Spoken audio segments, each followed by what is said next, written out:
نوي کال باندې په شروع کې مونږ چاله مبارکبادي ورکولی شو او کنه لکه عام مونږه په سوشل میډیا باندې ګورو څوک په سټیټسو باندې پرېږدي څوک په فیسبوک او واتساپ وغیره باندې یو بل له د کال مبارکي ورکوي.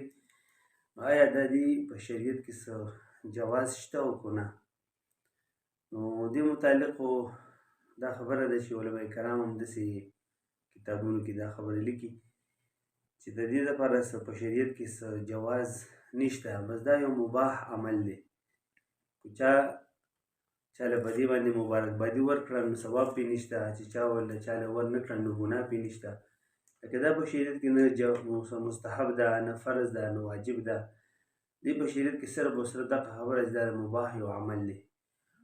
په دې نیت باندې چاله مبارکبادي ورکول چې الله تعالی دې تاله دا زوړ کال کې چې تا نه څومره ګناهونه شوي دي، یقینا موږ مسلمانانو نه خامخا کېږي، فرشتیني یو، نو موږ نه به الله جل جلاله هغه خبره راته معاف کړي. چا ته داسې دعا کولی شو چې هغه درته معاف کړي الله تعالی، او راتلونکي کال دې الله تعالی تا باندې په خیر او عافیت سره سرته ورسولی کړي.